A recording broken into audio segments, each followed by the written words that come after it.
en su funcionamiento como especie, como ser humano, tenemos dos sistemas que se encargan de integrar todos los demás sistemas, como los sistemas integradores.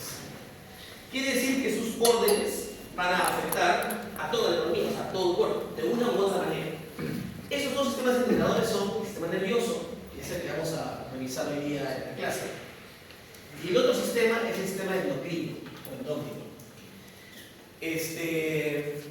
Que cuando se da una orden se cumple. Por ejemplo, hay que crecer, una hormona, todos crecemos, no puede crecer solamente un brazo, ¿no? Igual, cuando el sistema nervioso ordena, por ejemplo, correr, hay que correr, ¿no? Para correr se mueve mucho músculo, la respiración, el latido cardíaco. Todos obedecen de una u otra forma para cumplir con esta orden. De hecho, cuando se levanta un dedo, hay unos dedos que se tienen, unos músculos que se tienen que contraer y otros que se tienen que relajar. Y el resto del cuerpo tiene que darse cuenta que ese dedo está siendo levantado. O sea, todo el cuerpo, ¿no? Todo el ser humano obedece a esa orden. Por eso se llama sistemas integrados. Hoy día veremos tejido nervioso. La próxima clase agarraremos esas células y las convertiremos en un sistema. O sea, va a ser el primer tejido básico que vamos a pasar al siguiente nivel de organización de la materia viva, que es el nivel de sistemas orgánicos. Y veremos histológicamente el sistema nervioso. Luego haremos el sistema endocrino, que es con sangre acabamos este semestre, ¿no? De histología básica o histología 1. Hablamos cosas generales entonces de ese tejido básico. De hecho, comenzamos diciendo que es uno de los 4 tejidos básicos, es el más evolucionado en el top, ¿no? Tenemos vías con impresiones, donde ser unas criterio ese aquí. Así que lamentablemente es totalmente médico el respectivo. Su origen es ectodérmico, o sea, de la capa de arriba, por encima, ¿no? De la nobleza celular, ¿no? Más que mesodermo, que ectodermo, que endodermo es mesodermo, arriba. No, ectodermo, arriba. Ahora, está formado por 2 tipos de células. En el tejido nervioso vamos a encontrar solo 2 tipos de células. Una, que es la protagónica, la dueña del show, ¿no? Que se llama neurona. ¿Recuerdan ustedes que en los 80 o los 90 hubo un asesino? Bueno, era un psicólogo que fue contratado como perito de parte para que haga el perfil psiquiátrico, psicológico de un asesino serial. Entonces este padre entró a la carceleta y se entrevistó con el asesino serial. Y al final se indignó tanto por las declaraciones que lo ahorcó y lo mató. O sea, el psicólogo se convirtió en otro asesino, ¿no? Ese psicólogo se llama Mario Boschi. Deben haberlo visto después cuando salió de la cárcel. Se pintó el pelo de rojo, salió en los programas cómicos, vendía su libro en la Parque Kenny de Miraflores. Este loco le puso a su hija mayor Neurona, de nombre. Y la escribieron como Neurona. Su segunda hija se llamó H2O. Entonces, una de estas células se llama neurona. Y la otra es como la que le hace el amor que la neurona y se llama neuroglía, ¿no? Las células de la neuroglía. Ahora, aquí la que tiene el más alto grado de especialización es la neurona y es experta en irritarse, ¿no? Es top irritabilidad, pero además conductividad y memoria. Y también otro fenómeno que es interesante de conocer es el fenómeno de plasticidad. ¿Okay? La glía, en cambio, no hace nada al respecto. Vamos a ver los varios tipos de glía en un ratito y mencionaremos qué hace cada una de ellas, pero no trasciende. Lo importante es acordarse de la neurona. ¿Qué tenemos con plasticidad neuronal? Es un concepto en realidad de neurofisiología, muy de coaching moderno. ¿Qué es neuroplasticidad? Más o menos. Por ejemplo, una de las características importantes es esa, la capacidad de realizar conexiones, ¿no? De realizar otras conexiones. Y de hecho, la neurona es experta en eso. O sea, la neurona es inútil cuando tiene que reproducirse, pero es muy hábil cuando tiene que conectarse, ¿no? ¿Y cómo logramos evidenciar la plasticidad neuronal? De hecho, la podemos manipular. De hecho, la recomendación es comenzar con la estimulación de la plasticidad desde etapas tempranas, ¿no? Hoy a los fetos les ponen música, ¿no? Para que escuchen, ¿no? Que están en el vientre. La mamá les habla y conocen la voz de la mamá. Cuando nace el niño empiezan a moverle los brazos, a moverle los pies. Antes los amarraban con un tamal para que no rueden, ¿no? Los enrollaban con un tamal, la cabeza no quedaba fuera. Hoy no sueltan en la cama, porque saben que hasta los 6 meses no van a caerse. Para que el niño pueda mover los brazos, experimentar ese tipo de... ¿Para qué? Para favorecer nuevas sinapsis, ¿no? De hecho, la mayor plasticidad evita que tengamos problemas de degeneración neuronal con los años. Si ustedes tienen mayor estímulo, mayor sinapsis, van a tener mayor posibilidad de evitar problemas como el envejecimiento cerebral, o sea, la demencia senil, Alzheimer, Parkinson y esas cosas, ¿no? Así que, hacer sinapsis, pues, ¿no? Hacer sinapsis. ¿Y cómo hacemos sinapsis? Haciendo cosas nuevas, porque cuando hacemos lo de siempre, esa sinapsis ya está hecha. Hablar, por ejemplo. Hablar es lo de siempre, porque ya hicimos la sinapsis en castellano, pero hablar francés no. Entonces, estudiar francés permite hacer sinapsis nuevas. Experimentar con la comida, por ejemplo. Si comen siempre lo mismo, la sinapsis, el gusto del churrasco, la papa frita, la hamburguesa ya está. Pero coman, pues, no sé, comida un día árabe, un día comida hindú, cosas raras, cucarachas, no sé. Para generar nuevas conexiones vinculadas a eso. Haga viajes, cambien de ruta para caminar a la universidad, se piensen con la mano izquierda, ¿no? Esas cosas generan nuevas conexiones, porque son experiencias diferentes. Conozcan a nueva gente, entérense de la vida de otra gente, no sean chismosos, sino lean biografías, por ejemplo, leer novelas de aventura, alucinarse con esos paisajes, eso es plasticidad. Hacer su opus es plasticidad, ¿no? Por ejemplo. ¿Tú crees que eso es la plasticidad? O sea, un nuevo videojuego sí, pero hacerte campeón en el mismo no. O sea, es mejor hacerse 10 videojuegos distintos que sean término medio que ser campeón en uno, por cuestiones de plasticidad. Esta es nuestra amiga la neurona, no es la hija de Mario Foggi, es la célula original, ¿no? Es una estructura básica de esa neurona. ¿Qué podemos decir de la neurona? Tenemos un poco de la célula protagónica. Primero, que es la unidad básica de ese tejido, ¿no? Es altamente especializada y permanece en la etapa G0 del ciclo celular. Hablemos un poco del ciclo celular. ¿Cómo es la vida de una célula en relación a su ciclo celular? ¿Cuántas partes tiene el ciclo celular? La interfase y luego la mitosis. La interfase, la mitosis. Ya, son dos partes, ¿no es cierto? Sí. O una célula está en interfase o está en mitosis. Acá. ¿Cuáles son las partes de la interfase? La G1, la S y la G2. Perfecto. G1, S y G2. ¿Y dónde aparece G0? Entre la G1 y la S. ¿Qué pasa en G0? Se lisan o se generan las células.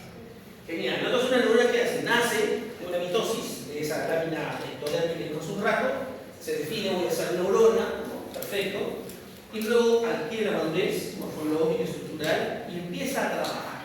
¿Qué es trabajar? En el caso de la neurona puede ser recibir estímulos, puede ser generar estímulos, puede ser conexiones, ¿no es cierto? O almacenar información. Listo, empieza a trabajar. Y empieza a trabajar. Y empieza a trabajar. Y se pasa 80 años trabajando. ¿No? O la edad que tengan ustedes. Los que nacen probablemente mueran. ¿No? Con la mayoría, al menos. ¿No? En ningún momento decide reproducirse. No todas las neuronas se reproducen. Pregunta. ¿Se reproducen las neuronas? No. Sí, no se reproducen. O sea, hay evidencias científicas que dicen que las neuronas, por ejemplo, las del bulbo olfatorio, cada vez que les da resfrío a ustedes, recuperan sus neuronas después que pierden el olfato. ¿No? Esas se han reproducido, se han reparado. En el hipocampo, que es una región del sistema nervioso central, también hay evidencias de generación de nuevas neuronas. O sea, en realidad se está como que medio nuevo en la investigación, porque sería el ocaso, ¿no? O sea, ya no sacar células ectodérmicas para implantarlas y esperar que haya una nueva, ¿no? Sino buscarlas que ya se reproducen de por sí para generar o reparaciones neuronales. Imaginen que alguien con un infarto pueda recuperar esas células y pueda recuperar una actividad motriz o una actividad sensorial. O alguien que perdió la capacidad, no sé, pues, de memoria, pueda recuperarla de cierta forma. En fin, o sea, hay trabajo sobre eso y está interesante. El que es eso, el que es simplemente alcanzar madurez y evitar, ¿no?, la reproducción. Es como cuando uno decide ser cura, ¿no? Llego a la madurez y me entreno para eso y no tengo hijos, ¿no? Solamente estoy ahí, ¿no?, viviendo del pueblo. Es un negociazo, una cura, pastor evangélico, macho. Da más dinero, ¿no? Las ovejas del Señor siempre contribuyen con la casa de campo del pastor, y con la casa de playa, y con la casa de... si es hacer la monja o ser el sacerdote con túnica púrpura del sistema nervioso, ¿no? Ya saben, conducen y transmiten impulsos nerviosos, almacenan información innata e información adquirida. ¿Qué es información innata? Con la que naces, ¿no es cierto? Por ejemplo, ¿qué sería innato? Respirar. Ya, sí, podría ser innato respirar. O responder a ciertos estímulos de manera automatizada, ¿no? O sea, no funcionar. Cuando le ponen un pezón ahí al bebé, no, empieza a funcionar. Nadie le enseñó eso. Él tenía esa información ya codificada en su sistema, ¿no es cierto? Para responder de esta manera. Y la adquirida es aquella que conocemos con el tiempo, ¿no? Salimos del canal del parto y escuchamos el grito del ¿por qué no llora? Y se da voz de la mamá, ¿no? Es algo que acaba de adquirir, ¿no? Es una información que es otra voz, no es la voz que escuchaba bajo el agua, ¿no? El video biónico, sino es la voz de verdad, ¿no? Es algo nuevo. Desde ese momento todo es nuevo, todo se almacena. Se dan cuenta de la capacidad, o sea, entera del iPhone es nada, ¿no? Comparado a todo lo que pueden almacenar nuestras neuronitas, ¿no? Las que matacamos tanto cada fin de semana. Las neuronas tienen tres partes: el cuerpo o soma neuronal, unas proyecciones que se llaman dendritas y otra proyección que se llama axón. El soma, pues, es la parte que más llama la atención de las células, el cuerpo de la célula. En ella, en el soma, se encuentra el núcleo. Casi siempre en la neurona el núcleo está en el centro. ¿Ya? ¿Se acuerdan que muchas células con núcleos desplazados, núcleos oblicuos en el eje mayor? No, acá el núcleo, el centro, quiere estar al medio de la soma. Los núcleos suelen ser esféricos y tienen una cromatina laxa. ¿Qué significa cromatina laxa? Mucha actividad, ¿no es cierto? Está siendo leída constantemente, transcrita constantemente. Y un nucleolo que llama mucho la atención. Cuando veamos neuronas, el nucleolo es muy bacán, se ve claramente. Alrededor del soma se llama pericardio, alrededor del núcleo se llama pericardio, cario es núcleo, peri es alrededor del núcleo. Vamos a encontrar algunas organelas típicas de cualquier célula, ¿no? Por ejemplo, encontramos retículo traumático rugoso, a veces es tan abundante que se condensa y da unas manchas oscuras que se llaman cuerpos de Nissen en el citoplasma de nuestra amiga del neurona. Encontramos mitocondrias, complejos de Golgi, así como había miofilamentos y miofibrilas, las que se llaman neurofilamentos, son neurofibrilas. Y otra cosa que vamos a encontrar en las neuronas siempre también es inclusiones de glucógeno, que es la glucosa, melanina y lipofuscina. ¿Por qué glucógeno? Porque la neurona es la ingredida, es la única célula, que cuando no tiene glucosa, hace choco.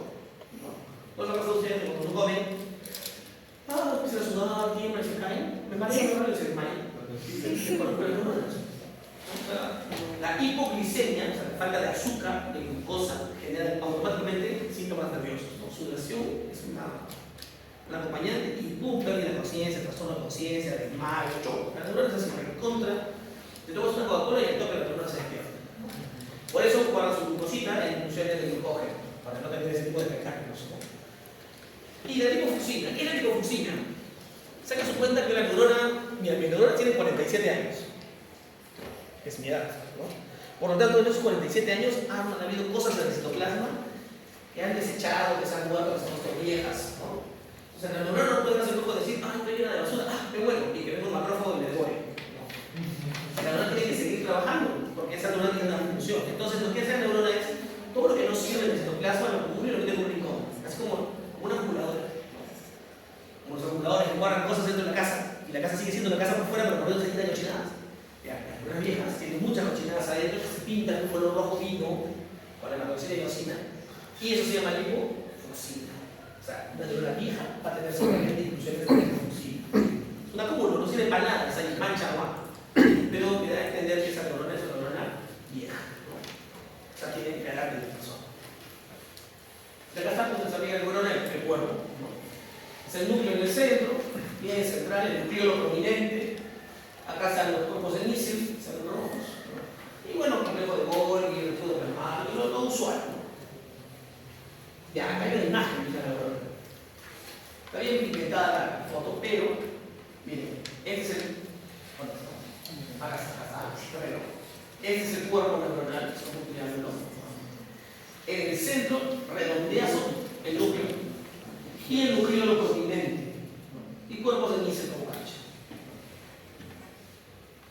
Este es otro, mira, es una neurona que tiene una forma de ojo, ¿no? Una neurona tiene el núcleo central, que es más blanco, más clarito, todo eso es el núcleo. El nucleolo prominente y cuerpos de níquel. Otra neurona, esta va bien de media redonda, la neurona, acá el centro es el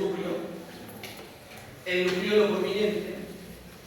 Acá se ven cuerpos de níquel, pero no con tanta magnitud como los anteriores.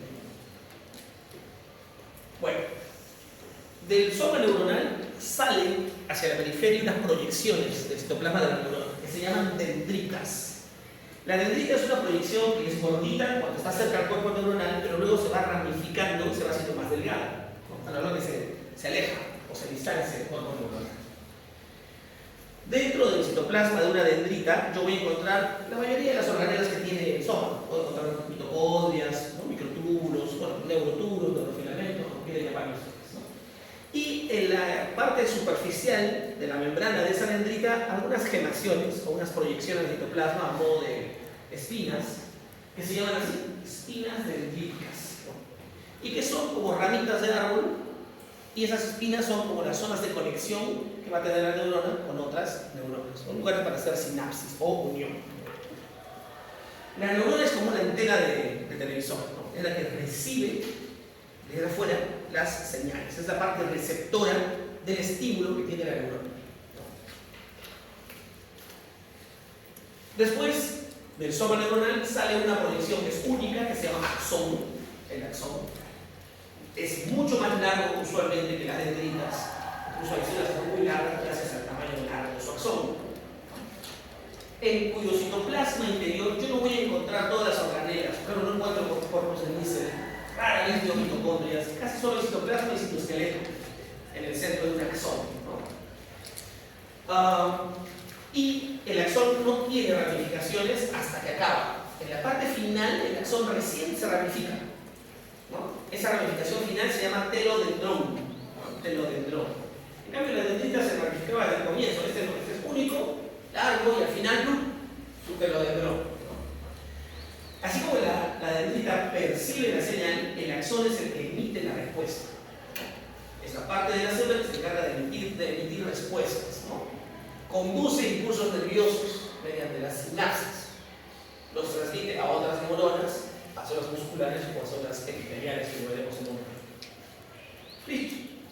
Esa es la parte de nuestra neurona. Acá tenemos un esquema de la célula, vemos el soma neuronal, las dendritas y el axón. Aquí en este axón vemos a otra célula cerca, que es encargado de enrollar todo el axón. Esa envoltura del axón se llama envoltura de mielina y es una especie de aislante eléctrico que evita que se pierda energía cuando transmite un impulso nervioso, y eso hace que la transmisión del impulso nervioso sea más rápida. ¿Cómo se ordenan o clasifican las neuronas? En realidad, en histología, la neurona es bien fácil. Cuando vean neuroanatomía es complejo, ¿no? Porque ahí hay núcleos con funciones distintas, ¿no? La neurona hace cosas prácticas, así que veremos eso con su clasificación. De hecho, la primera forma de clasificar a la neurona es por el número de prolongaciones que tiene. Hay unos que se llamarán unipolares. De hecho, no tiene sentido, ¿no? Porque si tiene dendrita y axón, son dos proyecciones, ¿no? Unipolar, sí. No vamos a poner unipolares. Pero sí las pseudo-unipolares, o sea, que pareciese que tuviesen una sola proyección, ¿no? Tiene dos. Bipolares y multipolares. Acá sale bien. Esta primera es una bipolar, porque tiene un polo dedicado un polo dedicado a las dendritas y otro polo dedicado al axón. Entonces es una zona bipolar, dos polos. En cambio, esta tiene varios polos que salen del cuerpo, multipolar, ¿no? Incluso uno de esos es el axón. Esta otra dice pseudo unipolar o pseudo monopolar. Tiene una zona, pero no es una zona. Lo que pasa es que han salido juntitos el axón y las dendrócoras dendritas y se han separado. Lo se llama pseudo o falsamente unipolar, ¿no? Hay que cargar más dibujos que muestran cosas parecidas, ¿no? A ver, por la forma del cuerpo, también podemos calificar a las neuronas como fusiformes. Ya saben cuándo es fusiforme, como el ojo que vimos hace un rato. Fusiforme. Pueden ser globulosas, una bola, una esfera. Pueden ser estrelladas, o pueden ser piramidales, o pueden ser piriformes, como una pera. Piriformes, ¿no? Acá, por ejemplo, tenemos la primera, es una fusiforme bipolar, ¿no es cierto? La segunda es una globulosa pseudobipolar. La tercera es una estrellada. La cuarta es una piramidal. Y la de acá abajo es una piriforme, ¿no? Una piriforme. Entonces ya sabemos por las proyecciones y sabemos por la forma del cuerpo. Ahora, por el tamaño del axón, hay otra clasificación que las divide en dos grupos: las Golgi tipo 1 y las Golgi tipo 2, ¿no? Las Golgi tipo 1 son las que tienen axones largos, ¿no? Están vinculadas mucho a las sinapsis musculares, ¿no? De axón largo. Y luego tenemos las de axón corto, que unen neurona con neurona, ¿no? Interneuronas son las Golgi tipo 2. Ahora, según cómo funciona una neurona, hay otra clasificación. Hay neuronas que se llaman neuronas aferentes o sensitivas. Una neurona aferente o sensitiva es aquella que recibe estímulos del medio externo, ¿no? Los percibe. Por ejemplo, las neuronas de la retina son sensoriales, ¿no? Son sensitivas o aferentes. Las del gusto, las de la olfacción, las del tacto son neuronas sensitivas o aferentes. Luego tenemos neuronas motoras o eferentes. Estas son las que más bien ejecutan órdenes, salen del sistema nervioso hacia afuera. Por ejemplo, la que dice levanta el brazo, eso es la neurona motora. La que me dice escupe, eso es la neurona motora. La que me dice produce más saliva, empieza a salivar, también es una neurona motora, ¿no? Y luego hay neuronas de asociación o interneuronas. Es una neurona que le pasa la noticia a otra neurona, ¿no? Entre neuronas se comprenden. Entonces, eso se usa mucho, aferente y eferente. Aferentes cuando llega y eferentes cuando sale. Luego tenemos una clasificación por la velocidad en la que conduce el impulso nervioso, ¿no? Hay las fibras tipo A, fibras tipo B y fibras tipo C. Las tipo A, entre 15 y 100 metros por segundo. Las B, entre 14 metros por segundo. Y las C más lenta, ¿no? 6,6 a 2 metros por segundo, esta velocidad que permite el impulso nervioso. Y listo. Hasta ahí es la neurona. Así de compleja es histológicamente, así de fácil histológicamente. Pero dijimos que había dos tipos neuronales, dos tipos celulares, las neuronas y las neuronías. La neuronía es, miren, la neurona de hecho es una zona muy engreída. Entonces, solo come glucosa, cuando falta la glucosa se desmaya, convulsiona, se choca. Está en lugares exclusivos, ¿no? Arriba del cerebro, ¿no? Por ejemplo. Y tampoco se mezcla con el pueblo. La neurona decidió no mezclarse con el tejido conectivo. Ustedes saben que el tejido conectivo es quien se encarga de conectar todo. La neurona dijo, a mí no me lo hagas, ¿no? Porque soy neurona. Entonces se generó su propia corte, sus propias células capaces de tocar a la neurona. Esas células se llaman neuroglía. La neuroglía funciona como un tejido conectivo para las neuronas, ¿no? Son células de soporte, son mucho más numerosas que las neuronas, son más pequeñas, estas no generan impulsos nerviosos, ni conducen, ni almacenan nada, pero a veces, histológicamente, son igualitas a las neuronas. O sea, se han mimetizado con la neurona para, ¿no? Podrían confundirlos, ¿no? Tienen prolongaciones similares a las neuronas, pero ya saben que no transmiten nada, ¿no? Tienen varias funciones. Por ejemplo, ¿qué funciones tiene la glía? Soporte y sostén son las que ordenan y ubican a las neuronas en su lugar, ¿no es cierto? Después, producción de mielina. ¿Se acuerdan que dije que los axones de las neuronas estaban recubiertos de una vaina que se la producía otra célula? La glía es la que se encarga de eso. Defensa mediante fagocitosis. Hay unas células de la glía que se encargan de hacer la fagocitosis de las cosas extrañas o de las muertas neuronales, ¿vale? Y la desaparece, ¿no? Hay otras neuronas, las cosas que las neuronas tampoco toman de la sangre directamente el alimento, la glucosa. La neurona es como el rey ese que tenía que venir el copero del rey, y el copero le servía el vino, y el rey le decía, toma tú primero, el copero tomaba un poco, esperaba el rey un rato que no se muera, y recién tomaba el vino, para no morirse envenenado. La neurona hace lo mismo, si tienen ideas. Tiene células que se encargan de recibir los metabolitos, probarlos, y luego recién se lo pasan a la neurona, para que ella lo pueda recibir de esa manera, ¿no? Por eso hay células de la glía que se encargan del intercambio metabólico. Hay células de la glía que liberan sustancias alternativas que sirven mucho en la evolución o progreso embrionario de las neuronas, ¿no? Por ejemplo, sirven para guiar la migración neuronal y la ubicación definitiva de las neuronas en los sitios donde van a permanecer las cosas, ¿no? Por ejemplo, ustedes saben que hay las neuronas se ubican en dos sitios: el sistema nervioso central o el sistema nervioso periférico. Eso lo veremos en la próxima clase, pero lo que sale la glía también. Hay una glía del sistema nervioso central. Tenemos, por ejemplo, en la macroglía, ahí tenemos dos células: el oligodendrocito. El oligodendrocito es el que se encarga de producirle mielina a la neurona cuando está en el sistema nervioso central. Y tenemos el astrocito. El astrocito es la célula que se encarga de pasarle la comida, los metabolitos. Tenemos la microglía. La microglía es el que se encarga de tragarse lo que es el desecho.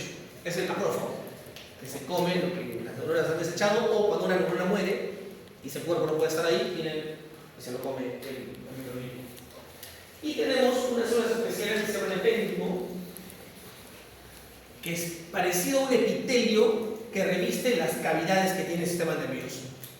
Cuando veamos el sistema nervioso vamos a darnos cuenta que tiene huecos, pues deben ser los huecos. Tiene ventrículos. Y esos ventrículos están revestidos con unas células que no son epitelio común y corriente, son epitelio, un tipo de glía. En el sistema nervioso periférico también tenemos glía. Por ejemplo, tenemos las células de Schwann. Así como el oligodendrocito le da mielina al axón de la neurona en el sistema nervioso central, la célula de Schwann le da mielina al axón de la neurona en el sistema nervioso periférico. De aquí hay que hacer una aclaración. Un oligodendrocito es como un pulpo. Entonces puede enrollar varios segmentos de axón de varias neuronas. Segmentos de axón de varias neuronas al mismo tiempo. En cambio, la célula de Schwann es como, alucinen que un ruido perigénico sea una sola célula. Así es, una célula larga. Y esa célula de Schwann se enrolla sobre un solo segmento de axón del sistema nervioso periférico. Una sola de Schwann solo puede darle mielina a un segmento de un único axón neuronal en el sistema nervioso periférico, a diferencia del oligodendrocito, que puede enrollar a varios axones al mismo tiempo en el sistema nervioso central. Luego tenemos las células satélites o anfisitos. La neurona puede que esté en el sistema nervioso periférico. Le tocó ser ganglio, bueno, enojado. Yo quería estar en el Vaticano o en una catedral. Ya se va al ganglio nervioso periférico, pero tampoco ahí va a mezclarse con el tejido conjuntivo, ya se rodea automáticamente de un grupo especial de células de la glía que se llaman células satélites o anfisitos. No entre en contacto con el tejido conjuntivo, porque es muy engreído. Y bueno, en la retina hay un grupo especial que se llama células de Müller, ¿no? Que son las células especiales del tejido de la glía y la retina ocular. Aquí tenemos, por ejemplo, los astrocitos arriba. El primero es uno protoplasmático, gordo. El otro es uno fibroso, ¿no? La microglía, el oligodendrocito es como un pulpo, ¿no? Eso de acá va y se enrolla en un axón, se enrolla en un axón, se enrolla en un axón. Si yo veo esta imagen, yo la verdad no podría decir cuál es neurona y cuál es glía. Es difícil, son iguales. Pero es un corte donde predomina teóricamente la glía, ¿no? El sistema nervioso central. Igual acá, también el sistema nervioso central, yo veo células globulosas, ¿no? Pero no sé.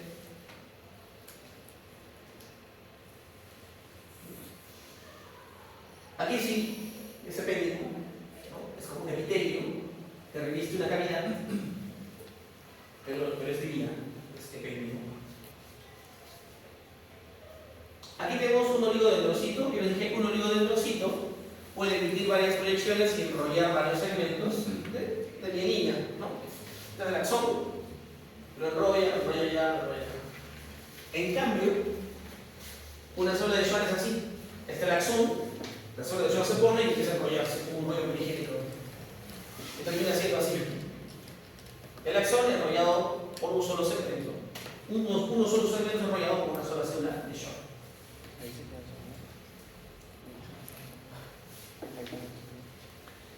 Esta es la imagen de un nervio en el que yo veo varios axones y su enrollado de mielina. A mayor aumento es el axón al centro y el enrollado de mielina. Aquí se ven todas las capas. ¿Qué es la mielina? Es una célula. O sea, es un segmento de la célula de oligodendrocito o una célula de Schwann. Pero básicamente su estructura, ¿qué es? Es grasa. ¿Por qué es grasa? Porque es membrana, miren. Es pura membrana celular que se ha enrollado. ¿Y qué tiene la membrana celular? Fosfolípidos, ¿no? Por eso es importante fosfolípidos en el desarrollo del sistema nervioso. En la primera etapa de su desarrollo, alimentarse adecuadamente. Leche materna, por ejemplo. ¿Qué tiene leche materna? Es una mujerina, tiene membrana. Toda la grasa que sale de las células de la mama entra y son las fuentes de ácidos grasos para que se generen los fosfolípidos que van a revestir de mielina. Todo queda ahí como una reciclación de los fosfolípidos de membrana de las mamas hacia el sistema nervioso en este caso. Ahí se ven los axones. Cada vez que acaba una célula de Schwann y comienza otra célula de Schwann, se ve esto, que se llama como nodo de Rambier. Miren qué bonito, es un axón o su vaina de mielina, donde está la flecha, es un nodo de Rambier. Miren, cuando una neurona entra en contacto con otra célula, esa unión se llama sinapsis. Las sinapsis pueden ser de tres tipos. Una sinapsis neuroneuronal, que es cuando neurona se pega con neurona. Puede ser neuroepitelial, que es cuando la neurona se pega a una célula epitelial, básicamente una célula glandular, ¿no? Y le dice secreta o deja de secretar. O puede ser una unión neuromuscular, que es la placa mioneural o placa motora terminal, que han revisado en histología del sistema muscular estriado, básicamente, ¿no? Entonces son tres tipos de unión: neuroneuronal, neuromuscular y neuroepitelial. De hecho, cuando uno ve una sinapsis y la analiza, la sinapsis tiene dos partes, ¿no? Una membrana presináptica, que es el axón que llega para dar la señal, una membrana posináptica, que puede ser de cuerpo neuronal o de dendrita, y entre ambas se forma un espacio que se llama hendidura sináptica. En la membrana presináptica vamos a encontrar nosotros al neurotransmisor que es liberado por exocitosis, como se ve acá. De hecho, ese neurotransmisor viene desde el soma neuronal, viaja por todo el axón, y en la parte del telodendrón, ahí es donde se adhiere a la membrana celular, se integra para formar una exocitosis tradicional, típica, y liberarse. Una vez que se libera, la membrana posináptica tiene muchos receptores para ese neurotransmisor, recibe la señal y se activa la membrana posináptica, un fenómeno que se llama usualmente despolarización de la membrana. Pero al mismo tiempo, en esa hendidura sináptica hay enzimas que degradan el neurotransmisor. O sea, una vez que llega la orden se comunica, el otro recibe el comunicado y la enzima no se puede quedar ahí porque la orden sea permanente, ¿no? Automáticamente la enzima es destruida. Entonces la señal se pasó, rápidamente ahí quedó. No se quedó permanentemente la orden ahí pegada en el receptor posináptico, ¿no? Eso es importante de entenderlo en fisiología, que no sabemos mucho de ese tema. Bien, eso es todo. Okay. ¿Alguna pregunta con respecto a neuronas y neuroquímica?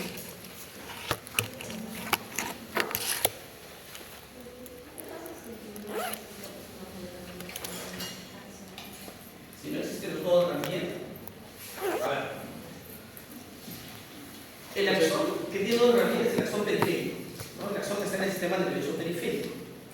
¿Qué pasa con el impulso nervioso? El impulso nervioso no es más que una despolarización de membrana que viaja a una velocidad determinada a lo largo de la membrana del axón. Un axón puede medir 30 centímetros. Entonces tiene que viajar por esa superficie. Y que esta despolarización es un flujo de sodio, ¿no? Que juega con cloro, ¿no? Y ahí estamos hablando de iones, ¿no? Eléctricos. Cuando tú tienes en tu casa un cable de luz es de cobre y viaja ahí el electrón, ¿no es cierto? Es iónicamente una carga eléctrica. Yo he puesto plástico para evitar que los electrones se caigan y por lo tanto yo conservo más electrones y la velocidad del impulso es más rápida. Lo que pasa con el reactor de Schwann es envolver el exón para que esa despolarización se dé ahí nada más y no se escape, ¿no? Y eso hace que el impulso viaje más rápido. Hay enfermedades donde se produce la desmielinización de las células. ¿Ataxia? Y puede producir muchos síntomas, ¿no? Hay desmielinización, no sé qué, la demencia senil, por ejemplo, en el Alzheimer, cuando uno realiza el Alzheimer ve que se pierde la medida de la conducción. Parkinson pasa lo mismo. Si no hay el impulso de transmitirse, si no hay mielina, se pierde el impulso del camino y se pierde la función de ese axón. El hecho de que no haya nodos de Ranvier es porque no hay mielina, porque la nodo de Ranvier es un espacio entre dos células de Schwann, ¿no? O sea, solo se le llama así por espacio, más no es otro tipo de células diferentes. O sea, sigue siendo axón. Es el único axón que tiene envuelto acá una célula de Schwann, al lado otra célula de Schwann, al lado otra célula de Schwann, y entre célula de Schwann y célula de Schwann hay una depresión. Eso se llama nodo de Ranvier, ¿no? Más o menos así funciona el chiste. ¿Alguna otra pregunta? Doctor, quería consultar si el tema que vamos a la doctora Margaret y el de tejido muscular esquelético va a ser el que va a entrar en este pasito, porque yo no quiero estudiar ¿Quién va a ser la única de ese? ¿Quién es la doctora Margaret? ¿Cuál es el protocolo? ¿Le han dado? Si han dado los dos musculares, se estaría nervioso. Probablemente no solamente musculares, Pero que le doy igual, ¿cómo se la puede? Sería bueno que estudien todo, ¿no? Si yo estudiar solo así. ¿Alguna pregunta de la casa? El sensitivo era el gerente y motor al gerente, ¿no? Sí. Entonces, el sensitivo va a viajar hasta el sistema nervioso central. No, el sensitivo viaja hacia el sistema nervioso. Ajá, hacia. Pero, entonces, y después va a volver la señal ya gerentemente, ¿no? La motora. Viene la motora, o diferente. Y cuando la sensitiva no viaja al central, sino se pasa a la motora, ¿cómo se llama eso? Ah, ya, es el reflejo de dos neuronas. Eso lo van a ver en física, eso va a verlo desde ahora. Hay respuestas que están simplificadas. O sea, no todo lo que sucede requiere que lo vea el cerebro. Porque el cerebro tiene que liberarse. O sea, no puede ver loco viendo todo. Entonces tiene sucursales que se llaman ganglios, ¿no? Que son zonas de paso. Como hay embajadores, hay neuronas en zonas de paso. Y el reflejo bineuronal es cuando hay un estímulo que viene y la respuesta motora es inmediata. Es como cuando hacen así. Ya, eso es un reflejo bineuronal. O patelar, pupilar, ¿no? El cerebro no tiene que pensarlo, no tiene que integrarlo, razonarlo, memoria, no, es automático, ¿no? Tenemos algunos procesos que están diseñados para que sean de esa forma. Reflejos, ¿no?